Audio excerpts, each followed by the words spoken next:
और याद रखना,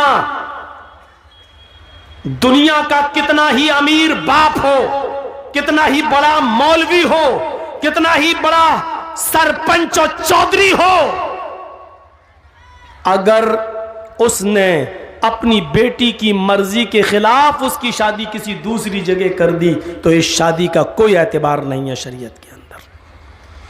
मसलन हम जहां करना चाह रहे हैं शादी, मेरी बेटी वहां तैयार नहीं है, मेरी बेटी जहां शादी करना चाह रही है वहां हम नहीं चाहते कि वो शादी करे, हमने अपनी पसंद का लड़का लाकर उसका निकाह करा दिया और बेटी मजबूर होकर उसके साथ निकाह करती है, लेकिन वो काजी से ये कहती है, काजी साहब निकाह पढ़ाने वाले से कहती है, मौलाना साहब ये निकाह मेरी मर्जी के खिलाफ मेरे बाप ने जो लड़का लाकर रख दिया है ये दिल से मुझे पसंद नहीं है, काजी साहब निकाह नहीं पढ़ाएंगे और अगर पढ़ा देते हैं तो उसके निकाह की कोई हैसियत नहीं है।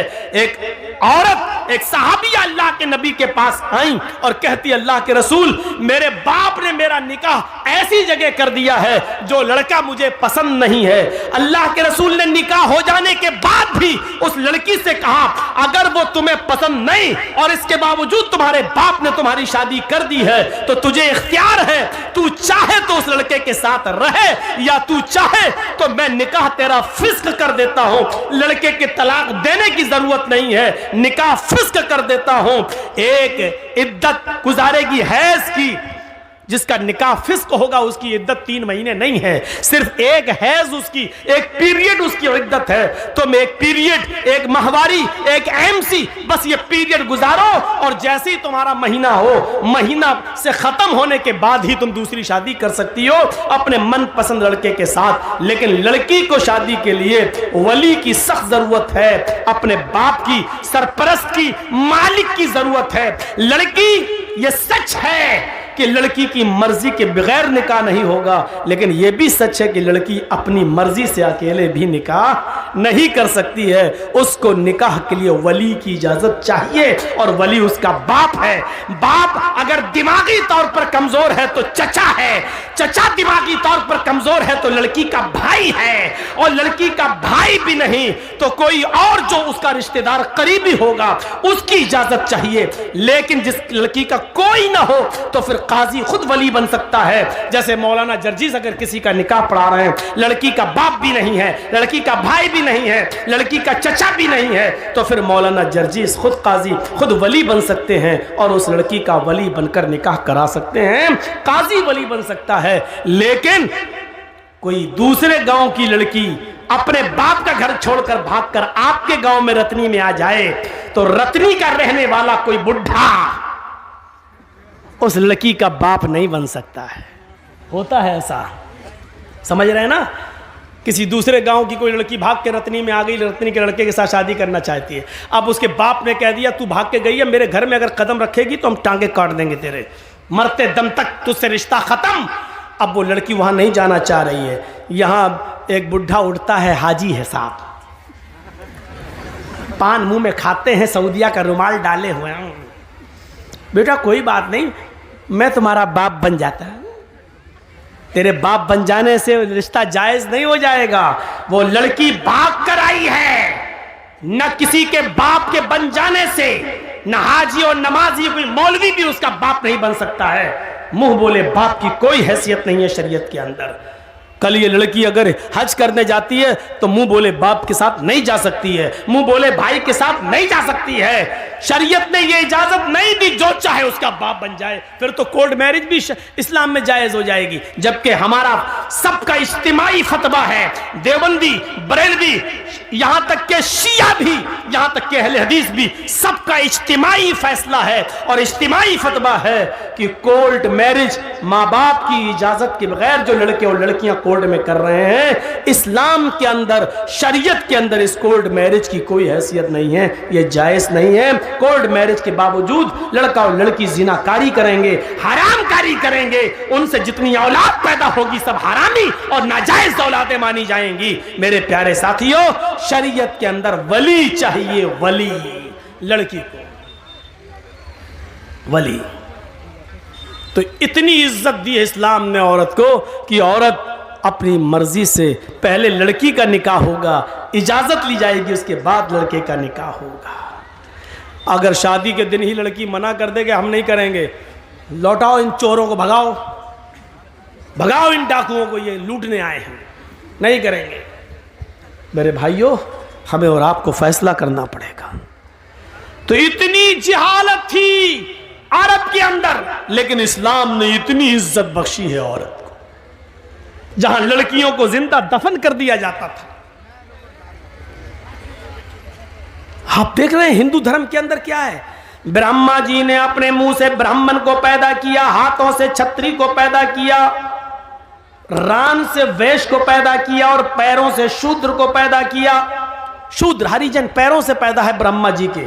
आगे लिखा है कि अगर कोई ब्राह्मण किसी शूद्र की लड़की पर गलत नजर डाल दे, अगर किसी ब्राह्मण को किसी शूद्र की लड़की पसंद आ जाए, तो शूद्र को चाहिए कि अपनी बेटी उस ब्राह्मण लड़के को दे दे।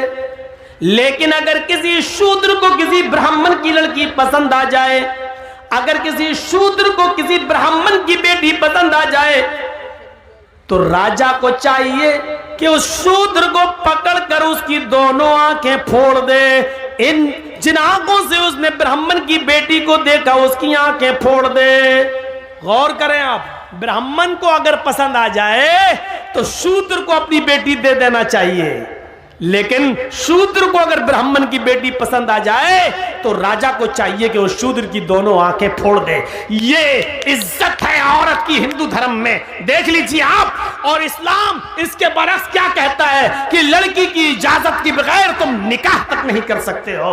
आपने देखा है कि औरत का मकाम इस्लाम के अंदर क्या है, और मजीद देखना चाहते हो तो आओ, मैं तुम्हें दिखाऊं एक औरत को क्या सम्मान दिया है। कभी हज करने गए हो? नहीं। अल्लाह ताला हम सबको तौफीक दे हज करने की। अल्लाह रब्बुल आलमीन उस मुक़द्दस मकाम पर हम सबको पहुंचाए।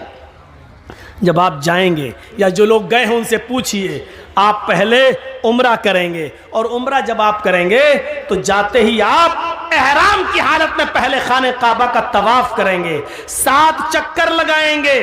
खाने काबा का तवाफ पूरा करने के बाद आप मकाम इब्राहिम के पास 2 रकात नमाज पढ़ेंगे।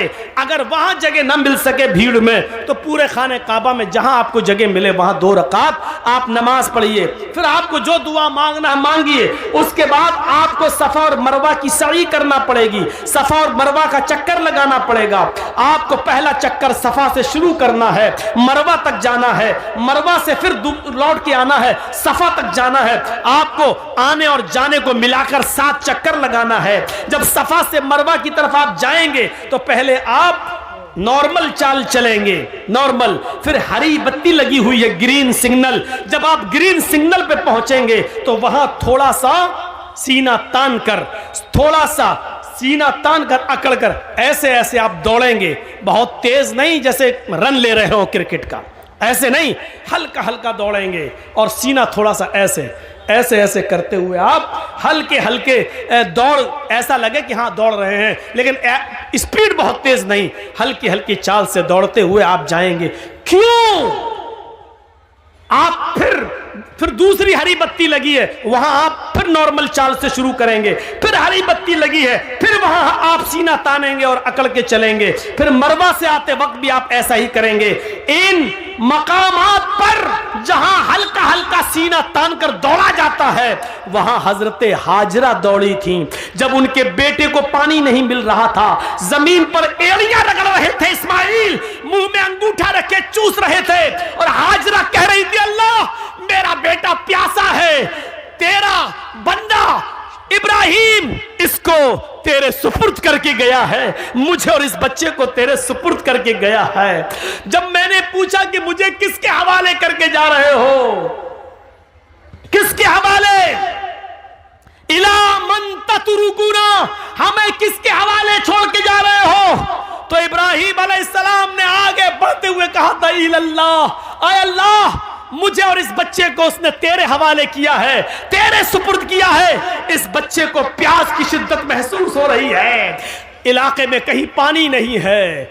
हजरत हाजरा पानी की तलाश में पहाड़ी के ऊपर चढ़ जाती हैं, सफा से नीचे झांक कर देखती हैं, शायद कोई गांव, शायद कोई कबीला, शायद कोई मोहल्ला मुझे नजर आ जाए, दो चार आदमी रहने वाले नजर आ जाएं और मैं उनसे थोड़ा सा पानी ले लूं। लेकिन पहाड़ी की ऊंचाई पर चढ़ने के बाद भी उनको नीचे कोई बस्ती नजर नहीं आई। सफा से चक्कर लगाती हैं, नॉर्मल चाल चलती हैं, फिर थोड़ी दूर सीना तान कर चलती हैं, दौड़ती हैं, फिर रुकती हैं, फिर नॉर्मल चाल चलती हैं, फिर दौड़ती हैं, मरवा पे पहुंच जाती हैं। मरवा की पहाड़ी से नीचे झांक कर देखती हैं कि कोई बस्ती मिल जाए, कोई मोहल्ला मिल जाए, कोई गांव मिल जाए जहां मैं थोड़ा सा पानी लेकर अपने बच्चे को पिला सकूं। लेकिन